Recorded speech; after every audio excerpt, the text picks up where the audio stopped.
ஜெயசீலன் அவர்களை சிறப்பு விருது உரையாற்றினர் அனுப்பதில் அமீரக சிற்றமிழர் பாசறையில் கேட்டுக்கொண்டது. மொழியின் அடிப்படையில் இந்திய ஒன்றியத்தில் 1986 ஆண்டு நவம்பர் 1ஆம் தேதி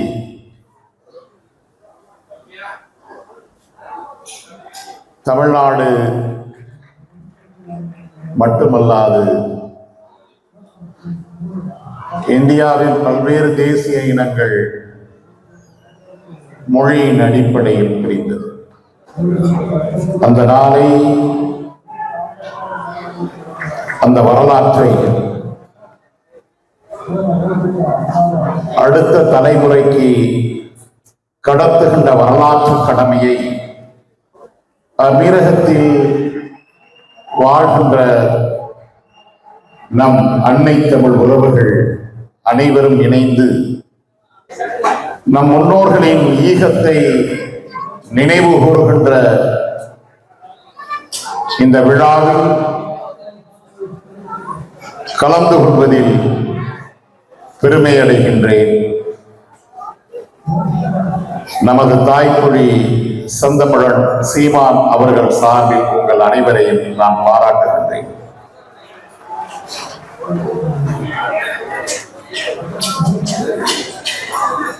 இந்த நாளை கொண்டாட வேண்டும் என்பதை விட இரத்தமும் சதையும் தியாகமும் நிறைந்த ஒரு நாளை நாம் கொண்டாட முடியாது. நமது முன்னோர்கள் இந்த நாட்டின் விடுதலைக்காக, இந்த மக்களின் மொழியின், நிலத்தின் விடுதலைக்காக போராடி மாண்ட அந்த நாளை நாம் எப்படி கொண்டாட முடியும்? அதை நினைவு கூறுகின்ற வகையில்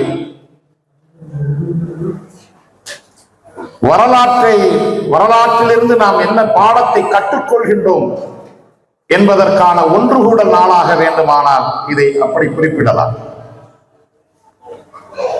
தமிழர்கள் வரலாற்றில் கொண்டாட்ட நாள் என்று எதுவுமே இருந்தது கிடையாது. தமிழர்களுடைய வரலாற்றில் இயற்கையை மட்டும்தான் கொண்டாடி இருக்கின்றார். மன்னர்கள் மட்டும்தான் தன்னுடைய பிறந்த நாளை கொண்டாடி இருக்கின்றார்கள். சாதாரண மக்கள் தனது பிறந்த நாளை கொண்டாடியது கிடையாது.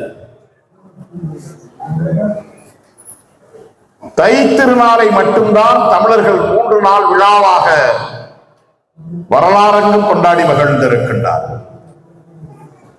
பிறகு இடையில் வந்ததெல்லாம் திணிக்கப்பட்ட கொண்டாட்ட தினங்கள் தான். எனவேதான் இயற்கையை கொண்டாடிய தமிழன் தன் பிறந்த நாளை கூட கொண்டாட மறந்து விட்டான். மன்னர்கள் தன்னுடைய மெய்கீர்த்திகளை எழுதி வைக்கின்ற பொழுதில் மன்னர்கள் பிறந்த நாளை கொண்டாடியதற்காக அந்த நாளில் பல்வேறு தானங்களை செய்ததாக வரலாற்று செய்திகளில் இடம் உண்டு.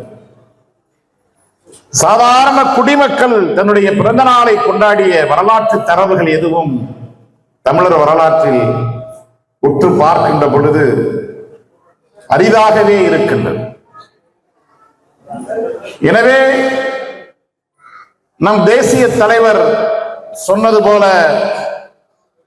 வரலாற்றை படி, வரலாற்றை படை, வரலாறாகவே வாழ் என்று நமது மேதகு சொன்னதன் அடிப்படையில் அதை பின்பற்றி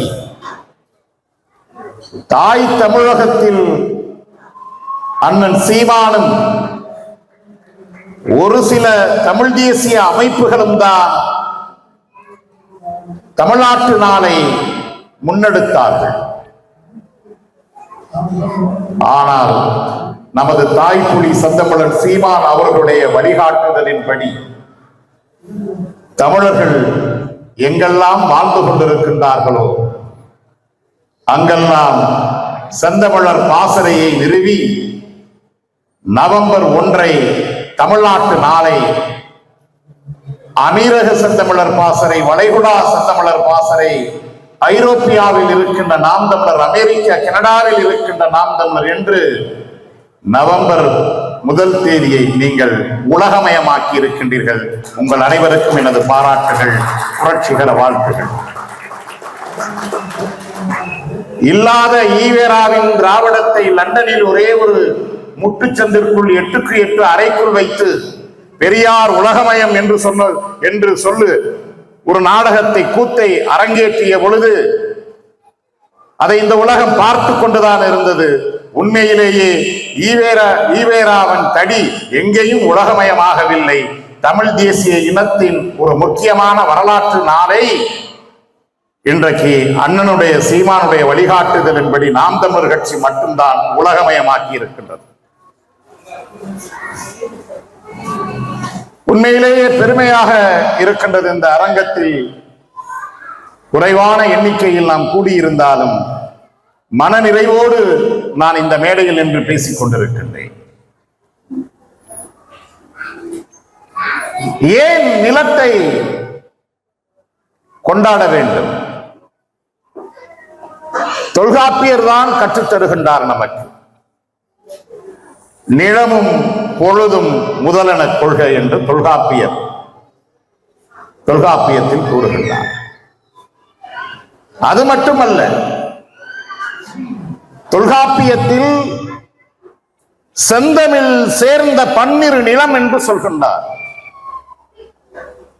செந்தமிழோடு சேர்ந்து தமிழர்களே உங்களுக்கு 12 நிலப்பகுதிகள் இருந்தது. சேர, சோழ, பாண்டிய மூவேந்தர்கள் இந்த நிலங்களை குடநாடு, குட்டநாடு, அருவாநாடு, தலைநாடு, தென்னாடு என்று 12 நிலங்களாக பகுத்து ஆண்டதை தான் அன்றைக்கு தொல்காப்பியன் நிலத்தை மட்டும் குறிக்காமல் மொழியோடு சேர்ந்து நிலத்தை செந்தமிழ் சேர்ந்த பன்னிரு இளம் என்று குறிப்பிடுகின்றார். ஆகவேதான் குறிஞ்சி, முல்லை, மருதம், நெய்தல் என்று திணைகளை, நிலங்களை திணையாக பகுத்த வாழ்ந்த உலக வரலாற்றில் ஒரு இனம் இருக்கின்றது என்றால் அது தமிழ் இனத்தை தவிர வேற எந்த தேசிய இனம் உலக வரலாற்றில் கிடையாது. பாலை என்று ஒரு திணை இல்லை. அதை சிலப்பதிகாரத்தில் மிக தெளிவாக இளங்கோவடிகள் சொல்கின்றார். குறிஞ்சியும் மருதமும் நெய்தலும் முறைமையில் திரிந்தால், தன் இயல்பை திரிந்தால் பாலை என்கின்ற வடிவம் கொள்ளும் என்று சொல்கின்றார். ஒரு நிலம் கோடை காலத்தில் ஒரு நிலத்தில் வெயில் அடிக்க வேண்டும், மழை காலத்தை மழை பொழிய வேண்டும், பனிக்காலத்தில் முன்பனி காலம் பின்பனி காலம் என்று பனி பெய்ய வேண்டும், வசந்த காலத்தில் இலைகளை உதிர்த்து மரங்கள் துளிர்விட வேண்டும். இந்த பருவங்களை எல்லாம் பகுத்தும் வகுத்தும் நமக்கு பாடமாக தந்த இந்த வரலாறுகளை, இந்த தொன்மையை, இந்த இயற்கை சார்ந்த வாழ்வை, நிலத்தோடு தொடர்புடைய வாழ்வை தொல்காப்பியத்திலும் சங்ககாலத்திலும் நாம் பார்க்கின்றோம்.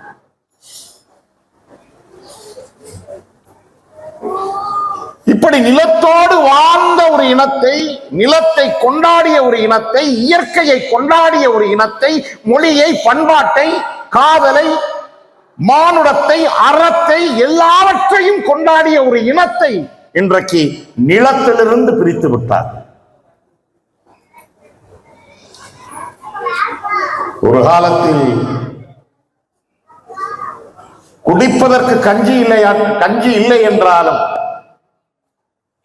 துண்டு நிலம் நமக்கு சொந்தமாக இருந்தது. இன்றைக்கு அந்த துண்டு நிலம் கூட நம்மிடம் இல்லாமல்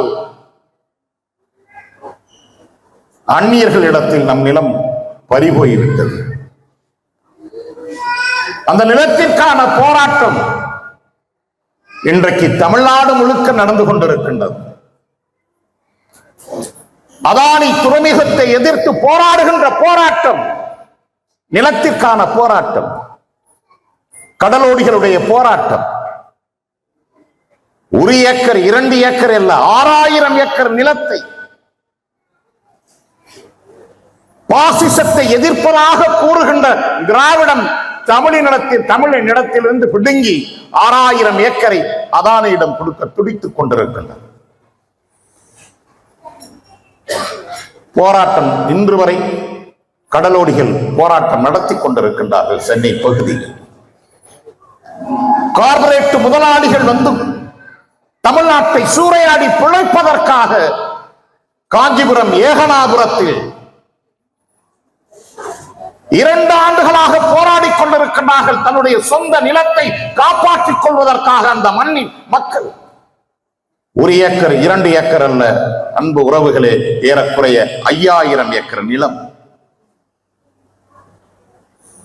அதே போலதான் திருவண்ணாமலை மேல்மா சிப்பாக் பூங்கா அமைக்கக்கூடாது என்ற அந்த பகுதியில் மக்கள் பொன் விளையும் பூமி, முப்போகம் விளைகின்ற பூமியை நீங்கள் முதலாளிகளுக்கு பிடுங்கி கொடுத்து விட்டால் என் எதிர்கால சந்ததி என்ன செய்யும்? யாரிடம் கையேந்தும்? நிலத்திலிருந்து என்னை பிடுங்காதே, என் வேரை பிடுங்காதே. என் முன்னோர்களுடைய வாழ்வும், என் 3 தலைமுறை வாழ்வு மட்டுமல்ல, என் முன்னோர்களுடைய வாழ்வு, என் மூச்சுக்காற்று, என் மூதாதைகளின் மூச்சுக்காற்று அந்த நிலத்தில் தான் சுற்றி சுற்றி சுழன்று கொண்டிருக்கின்றது. எனவே என் நிலத்தில் இருந்து என் வேரை பிடுங்காதே என்று சிப்பாட் பூங்காவில் மேல்மா பகுதியில் திருவண்ணாமலை மாவட்டத்தில் இந்த மக்கள் போராடி கொண்டிருக்கின்றார்கள். 1 ஏக்கர் 2 ஏக்கர் அல்ல, 3500 ஏக்கர். இந்திய துணைக்கண்ட வரலாற்றில் ஆங்கில கிழக்கிந்திய கம்பெனி ஒவ்வொரு தேசிய இனத்தையும் அடிமைப்படுத்தி ஆண்ட பொழுது கூட விவசாயிகள் மீது குண்டர் சட்டம் போடப்படவில்லை. தன் நிலத்தின் உரிமைக்காக போராடிய தமிழர்களை 21 பேரை போராடிய தமிழர்களை நீ குண்டர் சட்டம் போட்டு அடைத்த ஒரே ஒரு இயக்கம் என்றால் அது பெரியாரின் கைத்தடி என்று சொல்லிக் கொண்டிருக்கின்ற திராவிட மாடலின் அரசு. ஏன் இதையெல்லாம் சொல்லிக் கொண்டிருக்கின்றேன்? இதற்கான தேவை ஏன் இந்த இடத்தில் சொல்ல வைக்கின்றது என்றால், இந்த பதாகையில் இருக்கின்ற மார்சல் நேசமணியும் மாப்போ சிவஞானமும் குஞ்ச நாடாரும் இதை சொல்ல வைக்கின்றார்கள். நம் சமகாலத்தில் நம் கண் முன்னால் நடக்கவில்லையா? தமிழ்நாட்டில் நடப்பது போல நம் கண் முன்னால் 2009ஆம் ஆண்டு இந்திய பெருங்கடலில் ரத்தமும் சதையுமாக நடந்த ஒரு விடுதலை போராட்டம். அந்த ஈழத்தின் சாம்பல் மேட்டிலிருந்து தானே நீங்களும் நானும் அண்ணனின் சீமானின் கரத்தை பிடித்துக் கொண்டு நாம் தமிழர் நாம் தமிழர் என்று இன்றைக்கு இணைந்து நிற்பதற்கு காரணம் என்ன? ஈழத்தில் நடந்த நிலப்போராட்டம் இல்லையா?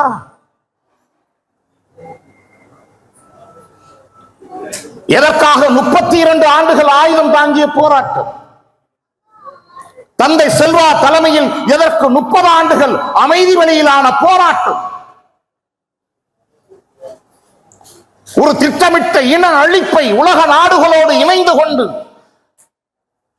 இந்திய துணைக்கண்டமும் அந்த துணைக்கண்டத்திற்கு இந்திய வல்லாதிக்கத்திற்கு வாழ்விடித்த திராவிடமும் இணைந்து ஒரு தொன்மையான தேசிய இனத்தின் விடுதலை கனவை 62 ஆண்டுகளாக இரத்தமும் சதையும் நிறைந்த விடுதலை போராட்டத்தை எதற்காக ஒழித்தான்? திட்டமிட்டு ஒழித்தான்.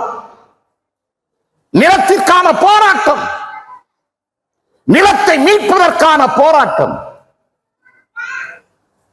அந்த போராட்டத்தை தான் 1946-5 துவங்கி 1962 வரை நம் தாய் திரு நாட்டின் வடக்கிலும் தெற்கிலும் நடந்தது. மொழியின் அடிப்படையில் இந்திய ஒன்றியத்தில் ஒவ்வொரு தேசிய இனங்களிற்கான மாகாணங்கள் பிரிக்கப்பட்ட பொழுது தமிழர் இழந்த நிலம் கொஞ்ச நஞ்சம் அல்ல. எனவேதான் இந்த நாளை கொண்டாட்ட நாளாக என்று சொல்லாமல் நினைவு கூறுகின்ற நாளாக, சபதம் எடுக்கின்ற நாளாக நாம் இதை நினைவில் கூற வேண்டும்,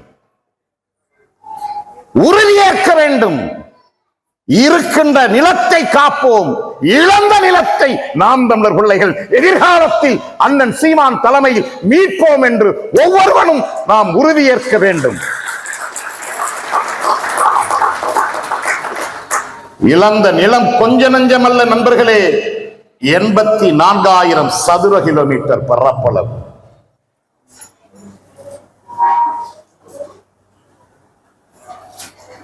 இரண்டாயிரம் சதுர கிலோமீட்டர் பரப்பை பாகிஸ்தானிடம் இந்திய வல்லாதிக்கம் இழந்ததற்காக இன்று வரை மறைமுக யுத்தத்தை நடத்தி கொண்டிருக்கின்றது.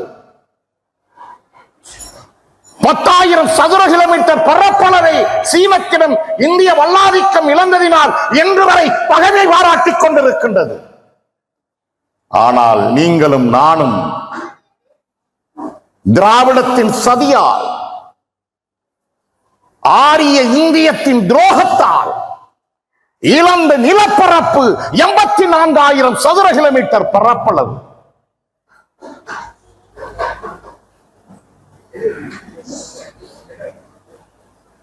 சும்மா காக்காணி அரக்காணி கிடையாது.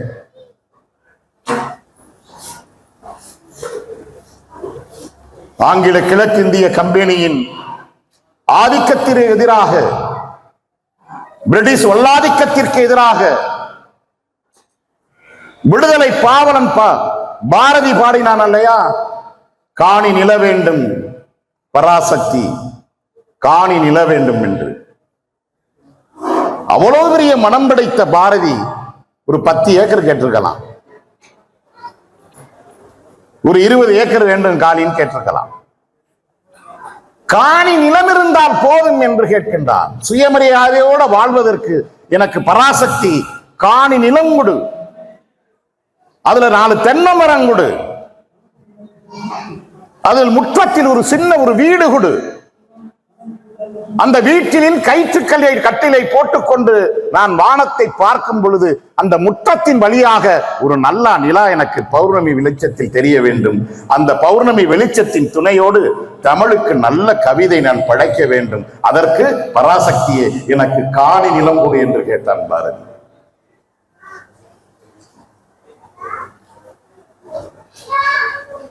அந்த காணி நிலத்திற்காக அந்த கவிஞன் பட்டிருக்கிற பாடு, அவமானங்கள், கற்பனைகள் எத்தனை எத்தனை இருந்திருக்கும். ஆனால் நாம் இழந்தது 84,000 சதுர கிலோமீட்டர் பரப்பளவு. மாப்போசி என்கின்ற வரலாற்று நாயகன், வரலாற்று தலைவன் ஒருவன் பிறக்கவில்லை என்றால் சென்னை மட்டுமல்ல, திருத்தணிகை மட்டுமல்ல, திருப்பதி மட்டுமல்ல, சித்தூர் புத்தூர் மட்டுமல்ல, தெற்கிலும் நாம் எல்லாவற்றையும் இழந்திருப்போம். அப்படி என்றால் மார்சல் நேர்சமணி, குஞ்சநாடார்,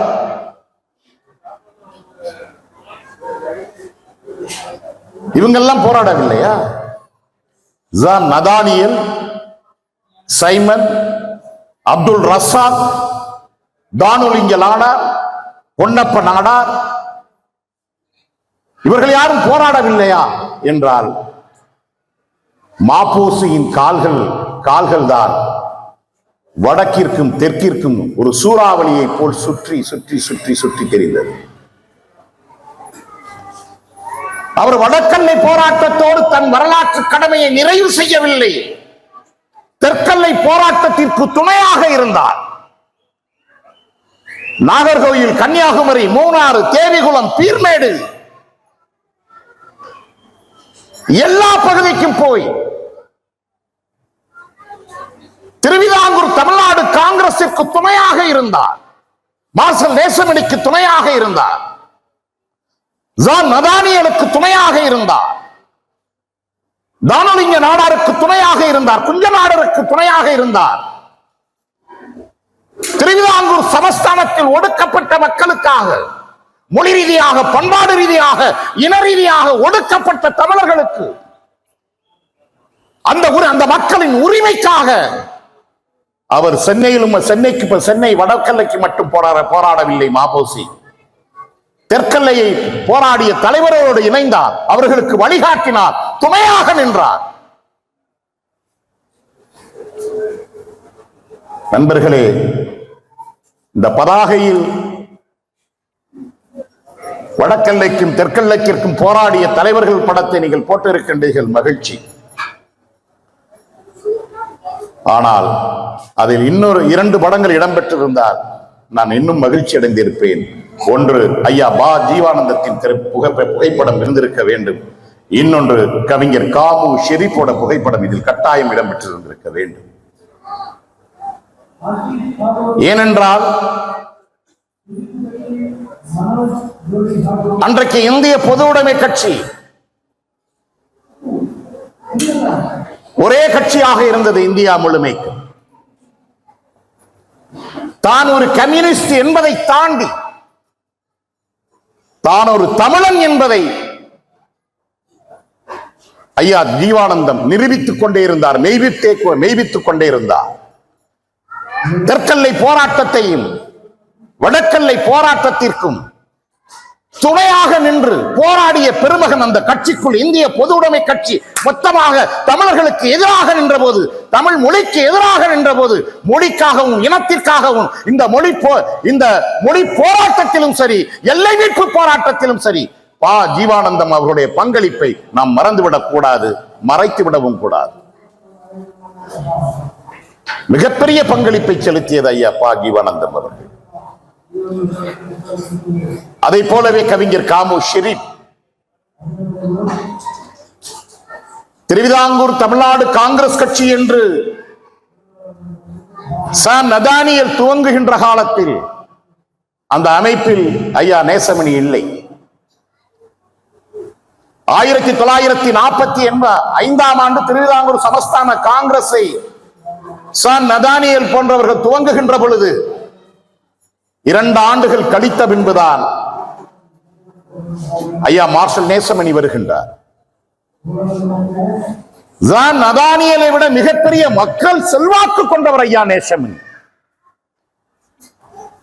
ஐயா நேசமணி அவர்களுக்கு மார்ஷல் என்கின்ற பட்டத்தை கொடுத்தது அப்துல் ரசாக். அவர் முஸ்லிம் லீக் கட்சி என்று ஒன்று வைத்திருந்தார். 1948 திருவிதாங்கூர் சமஸ்தானத்தில் ஒரு தேர்தல் நடக்கின்றது. அந்த தேர்தலுக்கு பின்பாக சமஸ்தான காங்கிரஸில் இருந்த குஞ்சநாடாரும் முஸ்லிம் லீக் என்கின்ற அமைப்பை வைத்திருந்த ஏ ரசாக் அவர்களும் வெற்றி பெற்று சட்டமன்ற உறுப்பினராகி அதிலிருந்து பிரிந்து வந்து திருவிதாங்கூர் தமிழ்நாடு காங்கிரஸ் கட்சியில் தன்னை இணைத்துக் கொண்டார்கள். இதெல்லாம் இன்றைக்கு வரலாறாக வந்து கொண்டிருக்கின்றது. அந்த அப்துல் ரசாக் அவர்கள்தான் மக்கள் மத்தியில் மார்ஷல் ஐயா நேசமணிக்கு இருந்த செல்வாக்கை பார்த்து மார்ஷல் என்கின்ற பட்டத்தை ஐயா ரசாக்கு தான் நேசமணி அவர்களுக்கு கொடுக்கின்றார். அதே போல கவிஞர் காமு ஷெரீப்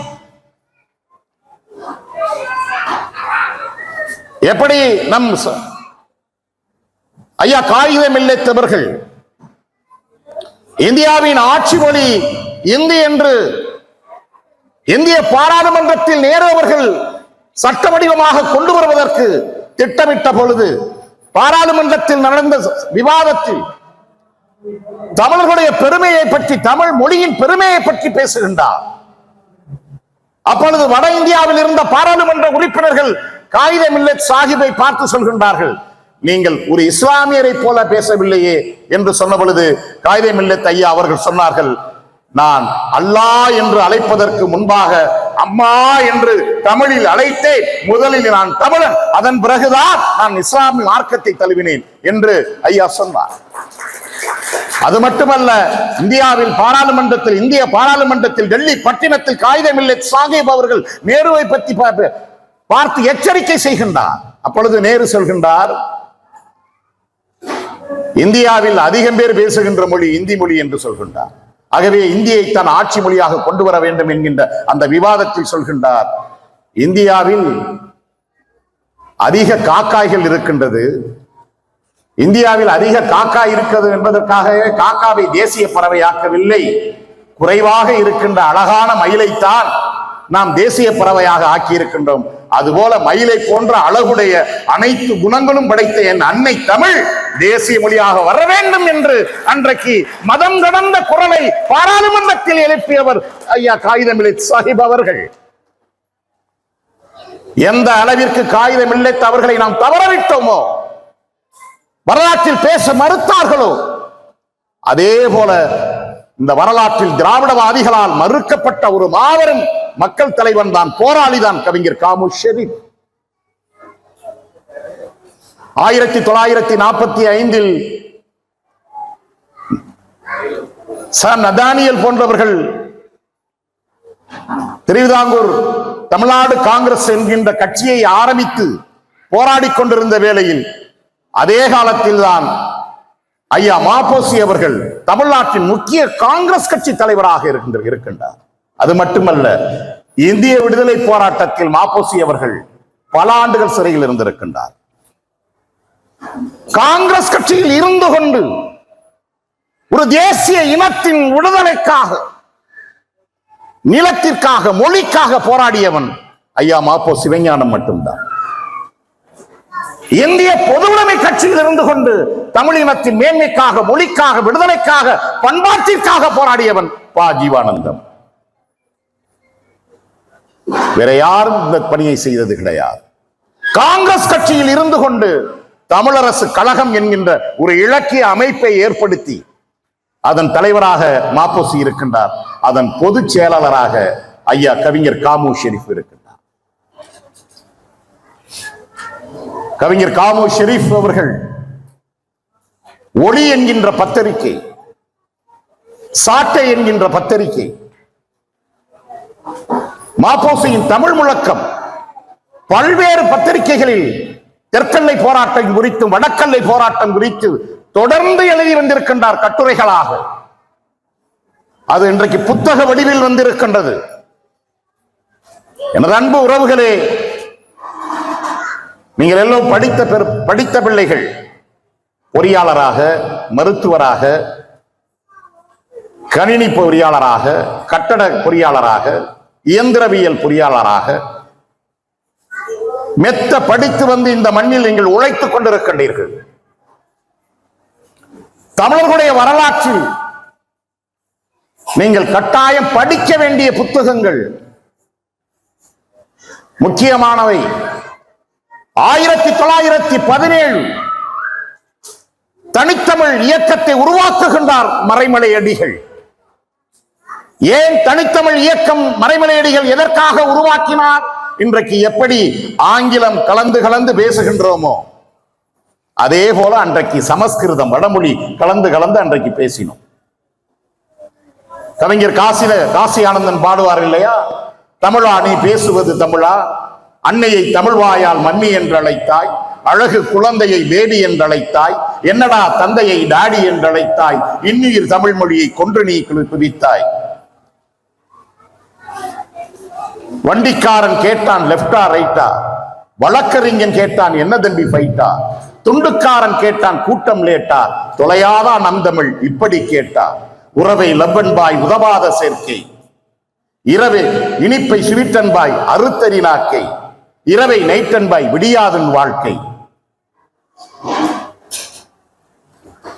பாட்டி தலைய சொல்வாரு, பாட்டி தலையிலே என்ன ரிப்பனா, வெள்ளைக்காரன் தான் உனக்கு அப்பனா, தமிழா நீ பேசுவது தமிழா என்று கவிஞர் காசி ஆனந்தன் எப்படி ஆங்கிலத்தோடு கலந்து கலந்து அன்னை தமிழ் மொழியை கொன்று வைக்கின்றோமோ, அன்றைக்கு 1917களில் வட மொழியை கலந்து கலந்து எழுதினார்கள். அதற்கு பேர் மணி பிரளவ நடை என்று ஒன்று உண்டு பெயர். இதை கண்டு கொதித்த மறைமலை அடைகள் தன்னுடைய பேரை, வடமொழியில் கலந்து இருந்த பெயரை, தனிகாச்சலம் என்கின்ற பெயரை மறைமலை அடிகள் என்று மாற்றிக் கொள்கின்றார். தனித்தமிழில் மாற்றிக்கொண்டு தனித்தமிழ் இயக்கத்தை துவங்குகின்றார். அந்த தனித்தமிழ் இயக்கத்தின் தொடர்ச்சியாக அதிலிருந்து கிடைத்தவர் தான் ஐயா தேவநேய பாவாணர். அந்த தனித்தமிழ் இயக்கத்திலிருந்து கிடைத்தவர் தான் ஐயா பாவேந்தர் பாரதிதாசன். அந்த தனித்தமிழ் இயக்கத்திலிருந்து அந்த வேரிலிருந்து பிறந்தவர் தான் பாவலரேறு பெருஞ்சித்திரனார். இன்றைக்கு இருக்கின்ற ஐயா அருளியார் வரை அந்த தனித்தமிழ் இயக்கத்தின் வரலாற்று தேவையை நீங்கள் புரிந்து கொள்ள வேண்டும், படிக்க வேண்டும். அந்த தனித்தமிழ் இயக்கத்திற்கு பிறகு 1935 இந்திய எதிர்ப்பு போராட்டத்தில் நடராசனும் தாளமுத்தும் வீரமரணம் அடைந்தார்கள். சிறை கொட்டடிக்குள் அடித்து கொல்லப்பட்டார். முதல் மொழி போர். அன்றைக்கு சென்னை ராஜதானி என்று சொல்லப்படுகின்ற மொழியின் அடிப்படையில் மாநிலங்கள் பிரிக்கப்படுவதற்கு முன்பாக இதற்கு பெயர் மெட்ராஸ் ஸ்டேட் ஆஃப் மெட்ராஸ், சென்னை ராஜதானி என்று அழைக்கப்பட்டது. அந்த சென்னை ராஜதானியின் முதல்வராக இருந்தவர் ராஜகோபாலாச்சாரியார். அந்த ராஜகோபாலாச்சாரியார் காலத்தில் தான் முதல் இந்தி திணிப்பு நடக்கின்றது, முதல் இந்தி எதிர்ப்பு போர். அதில்தான் எல்லோரும் தாளமுத்து நடராசன் என்று சொல்வார்கள். சொல்வதற்காக முதலில் இறந்தவன் நடராசன், அதற்கு பின்பாக இருந்தவர் தான் தாளமுத்து. இந்த ஃப்ளோவில் வந்துருச்சுன்னு சொல்லுவாங்கல்ல, அதனால தாளமுத்து நடராசன் என்று சொல்வார்கள். நடராசன் வீரமரணம், அதன் பிறகு தாளமுத்து. சிறையில் அடித்தே கொண்டார்கள். அதற்கு பிறகு நடந்த மொழிப்போர், அதற்கு பிறகு நடந்த எல்லை போர், இரண்டாம் மொழிப்போர் நடந்தது 1965, 64, 65 காலகட்டம். பக்தவத்சலம் முதலமைச்சராக இருந்தார். ஆட்சி மொழியாக இந்தியை திணித்த பொழுது, கட்டாயமாக இந்தியை தமிழர்கள் மீது திணித்த பொழுது ஒரு மாபெரும் இந்திய எதிர்ப்பு போராட்டம் இங்கே நடந்தது. இரண்டாம் கட்டமாக தமிழ்நாட்டை உலக வரலாற்றில் தாய்மொழியை காப்பதற்காக 1000ற்கு மேற்பட்ட தமிழர்கள் வீரமரணம் அடைந்தது தமிழ் தேசிய இனத்திற்கு மட்டும்தான் உண்டு, வேற எந்த இனத்திற்கும் உண்டு கிடையாது. எல்லா இனங்களும் மொழியை காப்பாற்றினார்கள், மாற்று கருத்தில்லை, போற்றினார்கள், புகழ்ந்தார்கள். ஆனால் மொழி காப்பு போரில் 1964 இந்தி திணிப்பிற்கு எதிராக 1000ற்கு மேற்பட்டவர்கள் சுட்டுக் கொல்லப்பட்டார்கள். இதுதான் முக்கிய செய்தி. நாம் 12 பேர் நஞ்செருந்தியும் தன் உடம்பில் பெட்ரோலையும் மண்ணெண்ணையும் ஊற்றிக்கொண்டது மொழியை காப்பதற்காக கீழப்பரூர் சின்னசாமி, விருகம்பாக்கம் ரங்கநாதன், கோடம்பாக்கம் சிவலிங்கம், ஆசிரியர் வீரப்பன், மயிலாடுதுறை ராஜேந்திரன், சாரங்கபாணி, இப்படி 12 பேர், கீரனூர் முத்து, இப்படி 12 பேர் வீரமரணம் அடைந்தார்கள். இது வேறு. ஆனால் பொள்ளாச்சியில் இந்தியை எதிர்ப்பதற்காக ஒரு மிகப்பெரிய பேரணியை ஆண்கள், பெண்கள், குழந்தைகள், முதியவர்கள், இளைஞர்கள், மாணவர்கள் என்று அன்றைக்கு நடத்திய பொழுது இந்திய ராணுவம் இந்திய விடுதலைக்கு பிறகு முதலில் தமிழ்நாட்டிற்குள் வருகின்றது. தமிழ்நாட்டிற்குள் வந்த இந்திய ராணுவம் மொழிக்காப்பு போரில் இந்திய ஆதிக்கத்தை எதிர்த்து அன்னை தமிழை காக்கின்ற மொழிக்காப்பு போரில் 700க்கும் மேற்பட்டவர்களை சுட்டுக் கொண்டது. இந்த வரலாற்று செய்தியை யாரும் பேசுவது கிடையாது. இது முக்கியமான ஒரு வரலாறு. 2 மொழிப்போர் வரலாற்றை நீங்கள் படிக்க வேண்டும், அடுத்த தலைமுறைக்கு கடத்த வேண்டும். இதற்கு இடையில் தான் 1945 1962 வரை வடக்கிலும் தெற்கிலும் நடந்த எல்லை போர்.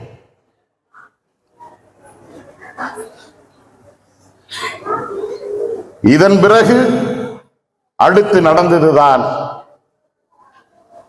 தமிழீழ விடுதலை போர்.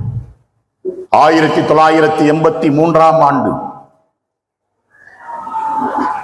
1975களில் தமிழீழ விடுதலை போர் ஆயுதம் தாங்கிய விடுதலை போராக தொடங்க ஆரம்பித்து விட்டது ஈழத்தில். அதற்கு முகாண்மையாக இருந்தது என்ன? ஒன்லி சிங்களா ஆக்ட் என்கின்ற ஒரு சட்டத்தை, சிங்கள மட்டுமே ஆட்சி மொழி என்று, எப்படி இங்கே இந்தி மட்டும் ஆட்சி மொழியே என்று ஒரு மொழியை திணித்த பொழுது இலங்கையில் சிங்கள மட்டுமே ஆட்சி மொழி என்கின்ற ஒன்லி சிங்களா ஆக்ட் என்பதை எதிர்த்து மொழி காப்பு போரில் இறங்கினார்கள். அதன் பிறகு சிங்களத்தில் படித்தவனுக்கு மட்டுமே அரசு வேலை வாய்ப்பு, சிங்களவனுக்கு மட்டுமே ராணுவத்தில் இடம், இந்த நிலம் அனைத்தும் சிங்களவர்கள் என்று சொன்ன பொழுதுதான் போராட்டம் வேறு வடிவம் எடுக்கின்றது. இதேதான் தெற்கெல்லை போராட்டத்திலும் நடந்தது. திருவனந்தபுரத்தில், திருவனந்தபுர கல்லூரியில், திருவனந்தபுரத்தில் படிக்கின்ற மலையாளத்தில் படிக்கின்றவர்களுக்கு மட்டும்தான் வேலை வாய்ப்பு. மொழியிலிருந்துதான் எல்லாம் துவக்கம். மொழி போர்தான் நிலப்போராக மாறுகின்றது. ஏன்? இந்திய துணைக்கண்டத்தில் இன்னைக்கு சொல்றாங்க இல்லையா, பாசிசம் பாசிசம் என்று. திராவிட மாடல்கள் சொல்றாங்க இல்லையா, பாசிசத்தை எதிர்ப்பதற்காக நாம் ஒன்று கூட வேண்டும் என்று. மாற்று கருத்து இல்லை, பாசிசத்தை எதிர்க்க வேண்டும். எந்த பாசிசம்? இந்துத்துவ பாசிசம். அந்த இந்துத்துவ பாசிசத்திற்கு அடித்தளமாக இருப்பது என்ன? ஆரிய மேலாதிக்கவாதம். ஆரிய மேலாதிக்கவாதிகளின் கோட்பாடு என்ன? பிறப்பின் அடிப்படையில் உயர்ந்தவன் தாழ்ந்தவன். யார் சொல்றா? வேதம் சொல்கின்றது. வேதம் எதில் இருக்கின்றது? சமஸ்கிருதத்தில் இருக்கின்றது. இந்த சமஸ்கிருத மொழியை நான் படிக்க முடியுமா? முடியாது. ஏன்? நீ தீண்டத்தகாதவன். நீ நினைச்சுக்கிட்டு இருக்க சேரியில் இருக்கவன் தான் தீண்டத்தகாதவன் என்று. ஆரிய பிராமணர்களுடைய பார்வையில், வேதங்களின் பார்வையில் நாம் அனைவருமே தீண்டத்தகாதவர்கள் தான். நான் பெரிய மீசை வைத்திருந்த உயர்ந்த சாதி. எங்க அப்பா தான் எங்க ஊர் நாட்டாம. மாரியாத்தா கோயிலுக்குள்ள போய் நீ மணியாட்ட போயிட முடியுமா?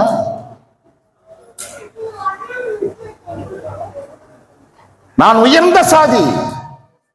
ஸ்ரீரங்கம் கோயிலுக்குள்ள போய் நான் போய் மந்திரம் சொல்ல முடியுமா? நான் உயர்ந்த சாதி. சங்கர மடத்தின் அதிபதியாக முடியுமா நான்?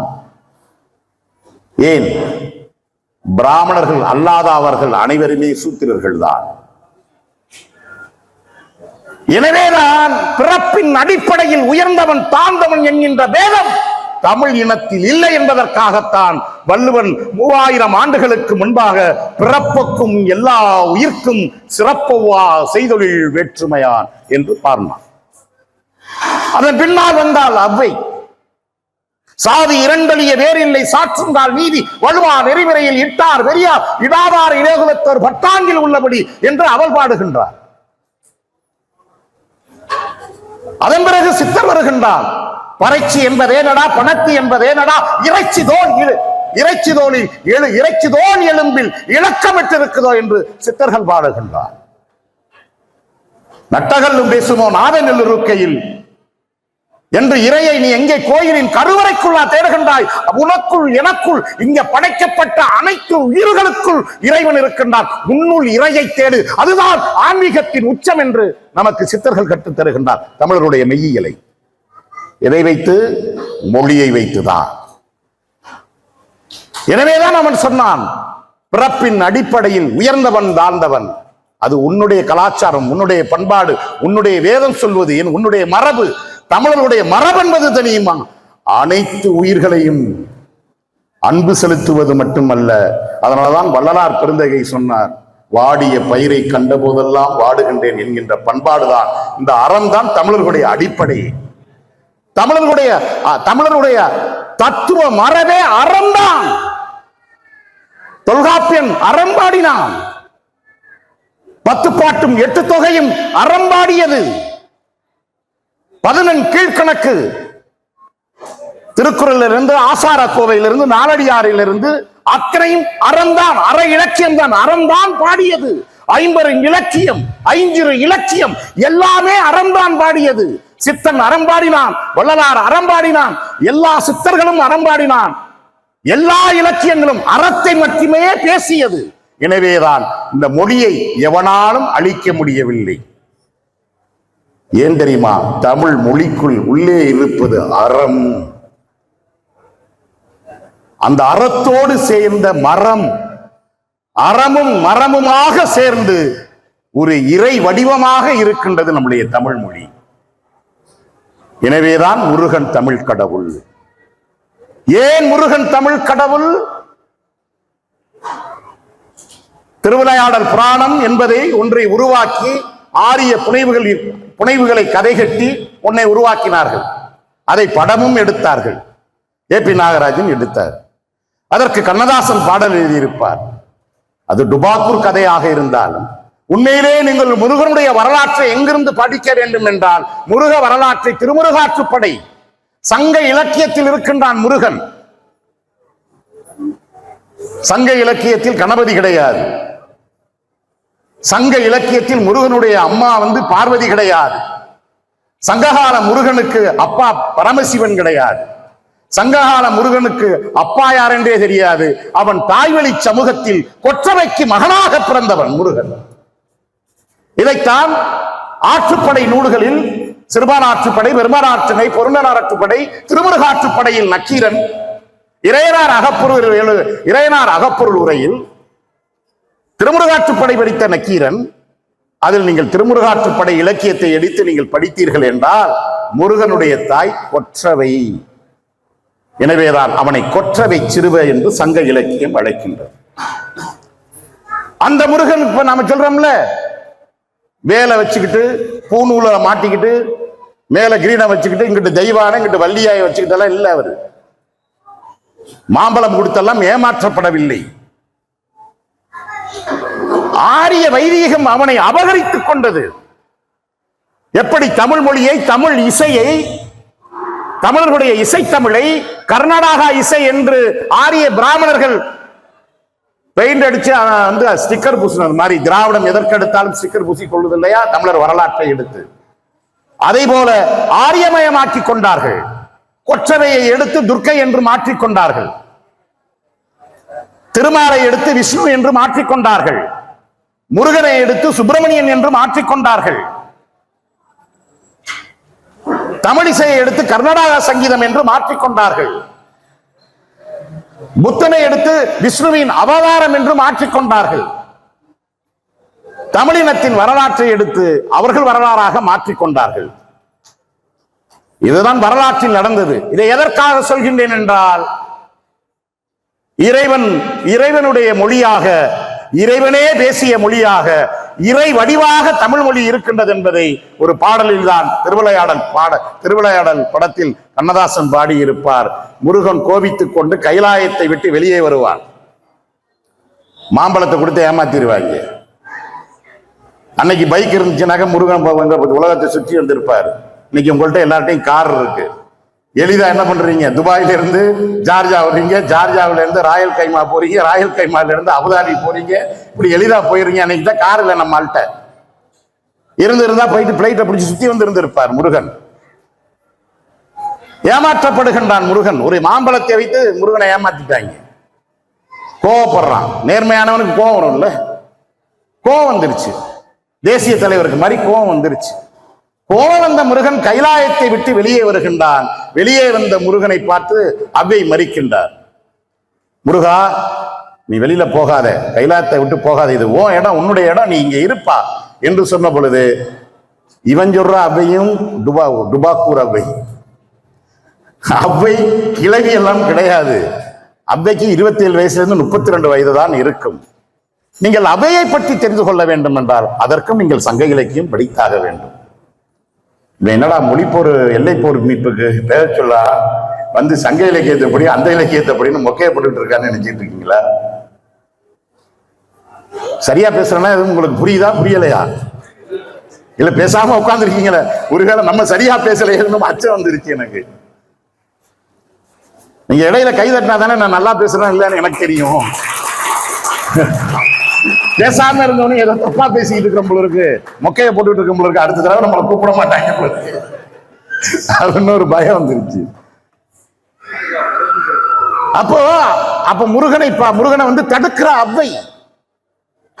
அவ்வை 27 வயதிலிருந்து 32 வயது தான் அவளுக்கு. அதுவும் சாதாரண அவ்வை அல்ல. அவள் பனையிலிருந்து இறக்கப்பட்ட பனஞ்சாற்றை அந்த கல்லை குடிக்காமல் அவ்வையால் இருக்க முடியாது. அதனாலதான் நம்ம அண்ணன் சீமான் சொல்கின்றார், தமிழர்களுடைய தேசிய பானம் கல். இந்த கல் பனஞ்சாறு என்பது ரொம்ப முக்கியம், நம் வாழ்வியலோடு முக்கியமாக இணைந்த ஒன்று.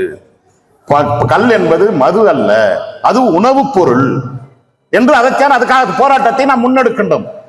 அந்த போராட்டத்தை அண்ணன் பனைமரமே ஏறி கல் இறக்கி அதை மெய்வித்து காண்பித்தார். தமிழ் சமூகத்திற்கு கடத்தினார் கல்லின் தேவையை என்று கடத்தினார். அதுபோல அதியமானுடைய கல் ஒன்று விட்டு ஔவையார் சங்க இலக்கிய பாடல்களை படைத்திருக்கின்றார். எல்லா சங்க இலக்கியத்திலும் வருகின்றது, நீங்கள் படித்து பாருங்கள் நண்பர்களே. வரலாற்றில் 11 ஔவை இருந்ததாக மாப்போசி குறிப்பிடுகின்றார். ஔவை நடராஜன் 6 ஔவை இருந்ததாக அவர் குறிப்பிடுகின்றார். முதல் ஔவை புகழ்பெற்ற ஔவையாக இருந்ததினால் பின்னாடி வந்த பல பெண்கள் வந்து ஔவை என்று புலவர்கள் வைத்துக் கொண்டார்கள். நண்பர்களே, இந்த ஈரோட்டு திடல் கும்பல் என்ன செய்யுது பார்த்தீங்களா? பெண் விடுதலையை நாங்கத்தான் வாங்கி தந்தோம், பெண் விடுதலை நாங்கள் தான் பேசணும் என்று சொல்கின்றானே. உலக வரலாற்றில் 3000 ஆண்டுகளுக்கு முன்பாக சங்க காலத்தில் 41 பெண் புலவர்கள் இருந்தார்கள் என்றால் அது தமிழ் தேசிய இனத்தில் மட்டும்தான், உலகத்தில் எந்த இனத்திலும் கிடையாது.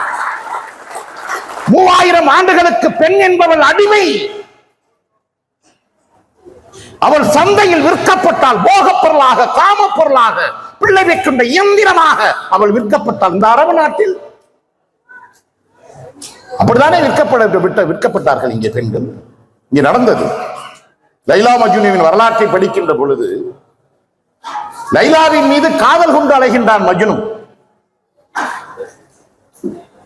அப்பொழுது ஊரே பார்த்து கேலி பேசுகின்றது, டேய் மஜ்னு, நீ எவ்வளவு அழகாக இருக்கின்றாய், லைலாவை சந்தையில் விற்று பிழைத்து, சந்தையில் விற்று நல்ல காசுக்கு விற்று ஒரு தொழிலை நடத்தி விடலாம்டா, நீ எதற்கும் லைலா லைலா லைலா என்று அலைந்து கொண்டே இருக்கின்றாய் மஜ்னு, நீ எவ்வளவு அழகாக இருக்கின்றால், அவ கண்ணு பெருசா இருக்குது, உதடு பெருசா இருக்குது, பார்க்கவே ஒரு மாதிரியா இருக்கா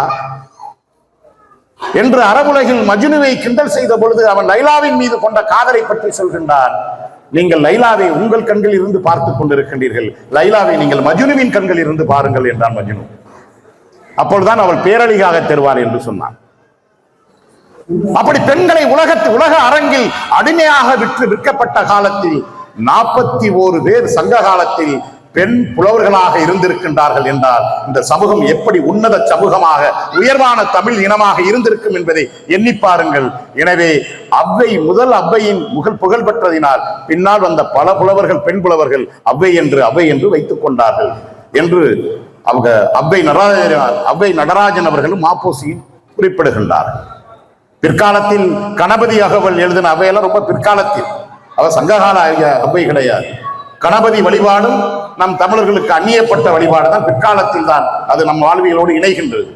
இதை எதற்காக சொல்கின்றேன் என்றால், முருக வரலாற்றை தெரிந்து கொண்டால்தான் நீங்கள் தமிழ் இனத்தின் தொன்மையை புரிந்து கொள்ள முடியும், தமிழ் மொழியின் தொன்மையை புரிந்து கொள்ள முடியும். அப்படி கைலாயத்தை விட்டு வெளியேறுகின்றான் முருகன், மறிக்கின்றான் ஔவை.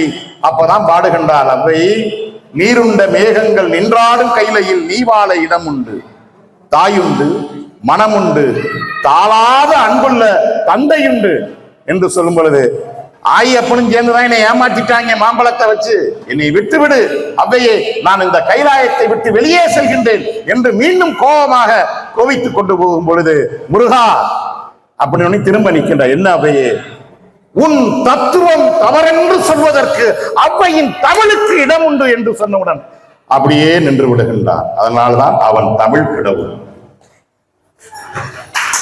எனவே இங்கு மொழி என்பது இறையாக இருக்கின்றது, இயற்கையாக இருக்கின்றது. இந்த மொழியைத்தான் தீண்டத்தகாத மொழி, இந்த மொழியில் எழுதினால் அசிங்கம், இந்த மொழியில் எழுதினால் படித்தால் அசிங்கம், இந்த மொழியில் படித்து பட்டம் பெற்றால் வேலை கிடைக்காது என்ற ஒரு புராணத்தை பல பேர் பாடிய காரணத்தில் தான் தனித்தமிழ் இயக்கத்தை 1917 மறைமலையடிகள் அந்த இயக்கத்தை துவங்கினார். மொழிகாப்பு போரில் மொழியை காப்பதற்காக ஆயிரக்கணக்கான தமிழர்கள் வீரமரணம் அடைந்தார். எல்லை போர் மொழியின் அடிப்படையிலேயே துவங்கப்பட்டது. மொழியை மறுத்த காரணத்தினால் தான் தென்னெல்லை போராட்டமே அங்கே அதற்கு அடிப்படையாக இருந்தது. இப்படி தமிழர்களுடைய வாழ்வில் இந்த மொழியின் மீதுதான் தொடர்ச்சியான யுத்தம் நடந்து கொண்டே இருக்கின்றது. தொடர்ச்சியாக தமிழ் மொழி மீது இந்த யுத்தம் அழிந்து கொண்டே இருக்கின்றது, நடந்து கொண்டே இருக்கின்றது. எனவேதான் ஐயா மணியரசனோடு இணைந்து பயணிக்கின்ற ஐயா கி வெங்கட்ராமன் அவர்கள் ஒரு பொதுக்கூட்டத்தில் பதிவு செய்தார். இந்திய அதிகார வர்க்கத்தில் ஒரு முக்கிய அதிகாரியாக இருக்கின்ற உளவுத்துறை ரிசர்ச் அண்ட் அனலிட்டிக்ஸ் விங்ஸ் என்று சொல்வார்கள். அதுதான் இந்தியாவுடைய வெளிநாட்டிற்கான உளவுத்துறை. அந்த உளவுத்துறையில் பணி செய்த அதிகாரிகள் அதுல முக்கிய ஒரு அதிகாரி ஐயா வெங்கட்ராமனிடம் பேசிக் கொண்டிருந்த பொழுது, எவ்வளவு நேரத்தில் முடிக்கணும்? 5 நிமிடத்தில் 10 நிமிடத்தில் முடிச்சது. எனவே அவரிடம் பேசிக் கொண்டிருந்த பொழுது அவர் சொன்னாராம், நாங்கள் தமிழர்களை பார்த்து, உங்களை பார்த்து நாங்கள் பயப்படவில்லை, உங்கள் மொழியை பார்த்துதான் நாங்கள் பயந்து கொண்டிருக்கின்றோம். ஏன் தெரியுமா நண்பர்களே? உலக வரலாற்றில் 3000 ஆண்டுகளுக்கு முன்பாக பிறந்த உயர்தனி செம்மொழி என்று 6 மொழிகளுக்கு அந்த பெருமை உண்டு. சமஸ்கிருதம், லத்தீன், கிரேக், ஹீப்ரு, சீனம், தமிழ். இதில் சமஸ்கிருதம் மக்கள் மொழியாக இல்லாமல் சடங்கு மொழியாக, மந்திர மொழியாக அது கருவறைக்குள்ளே சுருங்கி போய்விட்டது. அதன் பிறகு லத்தீன், அதுவும் அதே போல்தான், அது வேட்டிக்கனோடு நின்று போய்விட்டது. கிரேக் அழிந்து போய்விட்டது. ஹீப்ரு அழிந்து போன மொழியை இஸ்ரேலியர்கள் மீட்டுருவாக்கம் செய்தார்கள். இது எல்லாவற்றிற்கும் இல்லாத பெருமை 2 மொழிக்கு, சீனத்திற்கும் தமிழுக்கும். ஆனால் சீனத்திற்கும் இல்லாத பெருமை தமிழுக்கு மட்டும் உண்டு என்றால், கடந்த 5000 ஆண்டுகளுக்கு முன்பாக தொல்காப்பியம் தோன்றியதாக அறிஞர்கள் சொல்கின்றார்கள். ஆனால் அதிலிருந்து ஐயா அறிஞர் குணா மாறுபடுகின்றார். தொல்காப்பியத்தின் காலம் கிமு 50,000 ஆண்டுகளுக்கு முற்பட்டது என்று சொல்கிறார். அதை நிறுவுகின்றார், சொல்லவில்லை, நிறுவுகின்றார். ஹிஸ்டரி என்பது வேறு, ஹிஸ்டாரிக்கலாஜி என்பது வேறு, வரலாறு என்பது வேறு, வரலாற்றியல் என்பது வேறு. வரலாறு பிழையாக இருக்கலாம், வரலாறு மாறும், ஆனால் வரலாற்றியல் மாறாது. இந்த வரலாற்றியலை படைக்கின்ற ஆசானாக ஐயா குணா இருக்கின்றார். அவர் பதிவு செய்கின்றார் 50,000 ஆண்டுகளுக்கு முற்பட்டது. இறையனார் அகப்பொருள் உரையிலும் நாம் படிக்கின்றோம். முதல் தமிழ்ச்சங்கம் கடல் கொண்ட தென்பதுரை முதல் தமிழ்ச்சங்கம். அந்த தென்பதுரை ஈழத்தோடு இணைந்து சேர்ந்து இருந்தது. அது 4440 ஆண்டுகளாக இயங்கியதாக அதன் தலைமை புலவன் முருகனும் எம்பெருமான் முக்கன் முதல்வன் சிவனும் இருந்தார்கள். அதில் 600க்கும் மேற்பட்ட தமிழ் புலவர்கள் எழுதி வந்ததாக, இயங்கி வந்ததாக இறையனார் அகப்பொருள் உரை நமக்கு சொல்கின்றது. அந்த அடிப்படையில் பார்த்தால் தொல்காப்பியம் தோன்றி 50,000 ஆண்டுகளுக்கு முன்பது. அப்ப சீனத்திற்கும் இல்லாத தொன்மை தமிழுக்கு இருக்கின்றது என்றால், அந்த தொன்மை என்னவென்றால், 50,000 ஆண்டுகளுக்கு முன்பாக எந்த உச்சரிப்பை கொண்டு நிலமும் பொழுதும் முதலென கொள்க என்று தொல்காப்பியன் கிறிஸ்து பிறப்பதற்கு முன்பாக 50,000 ஆண்டுகளுக்கு முன்பாக நிலமும் பொழுதும் முதலென கொள்க, பன்னிரு சேர்ந்த செந்தமிழ் சேர்ந்த பன்னிரு நிலம் என்று 50,000 ஆண்டுகளுக்கு முன்பாக எப்படி எழுதி உச்சரித்தானோ அதேதான் அமீரக செந்தமிழர் பாசறையில் ராசல் கைமாவில் ஜெயசீலன் என்கின்ற உங்களுடைய அன்பு பிள்ளை இந்த ஒளிவாங்கியில் அதே உச்சரிப்பில் தான் பேசிக் கொண்டிருக்கின்றேன். எனவே நண்பர்களே, மொழி இல்லாமல் இனம் இல்லை. ஒரு இனம் வரலாற்றில் வெற்றி பெற வேண்டும் என்றால் நிலம் இருக்க வேண்டும். எனவே நிலத்தை இழந்தால் பலத்தை இழப்போம், பலத்தை இழந்தால் அதிகாரத்தை இழப்போம், அதிகாரத்தை இழந்தால் அனைத்தையும் இழப்போம். நாம் அதிகாரத்தை மட்டுமல்ல எல்லாவற்றையும் இழந்து நிற்கின்றோம். எஞ்சி நிற்பது இதுதான். இந்த எஞ்சி நிற்பதும் இதுதான் என்பதை என்றைக்கு நாம் தெரிந்து கொண்டோம் என்றால் 2009 இன அழிப்பிற்கு பிறகுதான். அந்த இன அழிப்பின் சாம்பல் மேட்டில் இருந்துதான் பீனிக்ஸ் பறவையாக வராது வந்த மாமணியாக ஒரு தலைவன் நம்மிடத்தில் பிறந்தான், நம் அண்ணனாக. அவன்தான் செந்தமிழன் சீமான் என்கின்ற அற்புத உன்னத தலைவன். காலம் ஒரு மாபெரும் தலைவனை மேலகு என்கின்ற வடிவத்தில் தந்தது, அவனை தவறவிட்டோம். மீண்டும் ஒரு வாய்ப்பை சீமான் என்கின்ற வடிவத்தில் அது தந்திருக்கின்றது, நாம் இனி தவறவிடக் கூடாது.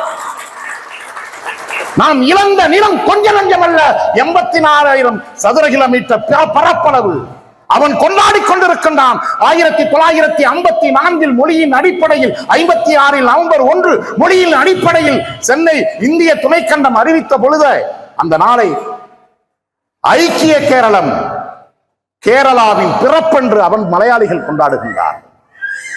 ராஜ் உற்சவ் என்று கர்நாடகம் கொண்டாடி கொண்டிருக்கின்றது. விசால ஆந்திரம் என்று ஆந்திரர்கள் கொண்டாடி கொண்டிருக்கின்றார்கள். ஆனால் தமிழர்களாகிய நாம் குழந்தை பிறந்த நாளை விட்டுவிட்டு குழந்தைக்கு பேர் வைத்த நாளை கொண்டாட வேண்டும் என்று நம் மூளைகளில், நம் சிந்தனைகளில் அதிகார வர்க்கம் திணித்துக் கொண்டிருக்கின்றது. நம் வரலாறை எல்லாவற்றையும் அவர்கள் மாற்றி மாற்றி மாற்றி மாற்றி எழுதி வந்தார்கள். இன்றைக்கு நாம் தமிழர் வருகைக்கு பிறகு நாம் மறைத்த வரலாற்றை உடைத்து எழுதி கொண்டிருக்கின்றோம், புதிய வரலாற்றை. அந்த வரலாற்றை தாயை விட்டு, தந்தையை விட்டு, மனைவியை விட்டு, பிள்ளையை விட்டு, ஊரை விட்டு, தாய் நாட்டை விட்டு பிழைக்க வந்த இடத்தில் நான் தமிழன் என்கின்ற உணர்வோடு சாதியை மதத்தையும் தூக்கி போட்டுவிட்டு ஐக்கிய அரபு அமீரகத்தில் நான் சீமானின் தம்பி, சீமானின் அண்ணன், சீமானுக்கு மாமன், சீமானுக்கு மைத்துனன், சீமானின் தங்கை நான் என்று பெருமிதத்தோடு நானும் தமிழன், நீயும் தமிழர், நாம் தமிழர் என்கின்ற தேசிய இனர்ச்சி, தேசிய உணர்வோடு ஒன்று கூடி இந்த விழாவை எடுத்துக் கொண்டிருக்கின்றீர்களே, இதைவிட பெருமை உங்களுக்கு என்ன இருக்க முடியும்? இந்த ஒற்றுமைதான் நமக்கு தேவை. இந்திய எதிர்ப்பில் போராடியவன் நீ உயர்ந்த சாதி, நான் தாழ்ந்த சாதி, நீ அந்த மதம், நான் இந்த மதம் என்று ஒன்றிணைந்து போராடவில்லை. இனமாக நின்று போராடினான், வெற்றி பெற்றான். எல்லை போராட்டத்தில் வடக்கிலும் தெற்கிலும் போராடியவன் சாதியாக மதமாக நின்று போராடவில்லை, நாங்கள் தமிழர்கள் என்று போராடினான். அதனால்தான் கொஞ்ச நெஞ்ச நிலமும் நமக்கு கிடைத்தது. எல்லாவற்றையும் இழந்து நிற்கின்றோம், எல்லாவற்றையும் நாம் இழந்து நிற்கின்றோம். இனி இழப்பதற்கு எதுவுமே இல்லை. காரல் மார்க்ஸ் தான் சொல்வான், உலக தொழிலாளர்களை ஒன்று கூடுங்கள். இனி இழப்பதற்கு ஒன்றும் இல்லை, அடிமை விலங்கை தவிர. தமிழ் தேசிய இனத்தின் பிள்ளைகளே, நம் உறவுகளே, நாம் இழப்பதற்கு இனி எதுவும் இல்லை, எல்லாத்தையும் இழந்து விட்டோம். மொழி மட்டும்தான் நம் கைகளில். காலமும் வரலாறும் காத்து காத்து நம் தமிழன்னை தன்னைத்தானே மொழி காத்து நம் கையில் ஒப்படைத்துக் கொண்டிருக்கின்றது. அந்த மொழியை இறுக பற்றிக் கொள்வோம். அந்த மொழி நிற்கின்ற நிலத்தை காப்பதற்காக நாம் உறுதியேற்போம். இந்த நிலத்தையும் மொழியையும் காப்பதற்காக பாண்டிய நெடுஞ்செழியனிலிருந்து, ஆரிய படைகளந்த பாண்டிய நெடுஞ்செழியனிலிருந்து, இமயத்தில் கண்ணகிக்கு சிலை எடுத்த சேரன் செங்குட்டுவனிலிருந்து, அந்த வரலாற்றை படைத்த இளங்கோவிடம் இருந்து நாம் பாடம் பெற்றுக் கொள்வோம். இந்திய எதிர்ப்பு போரில் உயிர் நீத்த நம் முன்னோர்களிலிருந்து நாம் பாடம் பெற்றுக் கொள்வோம். வடக்கிலும் தெற்கிலும் எல்லையை மீட்பதற்காக ஐயனார் போல நின்று தன் இன்னுயிர்களை அந்த மாவீரர்களை நினைத்து நாம் வரலாற்றிலிருந்து பாடம் பெறுவோம். ஈழத்தில் லட்சக்கணக்கான தமிழ் உறவுகள் இந்திய பெருங்கடலில் தமிழனுக்கென்று ஒரு நாடு சமைப்பதற்காக 64 ஆண்டுகள் ஒரு விடுதலை போராட்டத்தை நடத்தினானே, அதிலிருந்து நாம் பாடம் பெற்றுக் கொள்வோம். ஆங்கில வல்லாதிக்கத்தை எதிர்த்து ஒட்டுமொத்த இந்திய துணைக்கண்டத்தில் எல்லாவற்றையும் இழந்து, நிலத்தை இழந்து, எல்லாவற்றையும் இழந்து வீர மரணம் அடைந்த பொழுது ஒரே ஒரு பெண் தான் சிவகங்கை சீமையில் வேலு நாச்சியராக இருந்தால் அவள் மட்டும்தான் இந்திய துணைக்கண்ட வரலாற்றில் ஆங்கில கிழக்கிந்திய கம்பெனியை எதிர்த்து இழந்த நிலத்தை மீண்டும் மீட்டெடுத்து வரலாறு படைத்தால் அவள் தமிழ் தாயாக நமக்கு பாடம் கற்பிக்கின்றாள். நாம் ஒவ்வொருவரும் வீராங்கனை வேலு நாச்சியாக மாற வேண்டும். நாம் ஒவ்வொருவரும் மேதகுவாக மாற வேண்டும். நாம் ஒவ்வொருவரும் புலியாக மாற வேண்டும். நாம் ஒவ்வொருவரும் அண்ணன் சீமானாக மாற வேண்டும். அந்த மாற்றத்தை நீங்கள் கடல் கடந்து வந்து பிழைக்க வந்த இடத்தில் ஒன்றுபட்டு செந்தமிழர் பாசறை என்கின்ற பதாகையை ஏந்தி ஐக்கிய அரபு அமீரகத்தில் ஒற்றுமையோடு எல்லை காத்த சாமிகளுக்கான இந்த நினைவு நாளை முன்னெடுத்ததற்கு அண்ணன் சீமான் சார்பில் என் புரட்சிகர வணக்கத்தை தெரிவித்து விடைபெறுகின்றேன். தமிழ்த்தாய் வாழ்க, தலைவர் பிரபாகரன் வாழ்க, அண்ணன் செந்தமிழன் வாழ்க, நாம் தமிழர் வாழ்க வாழ்க என்று கூறி விடைபெறுகின்றேன். நன்றி, வணக்கம். நாம் தமிழர்.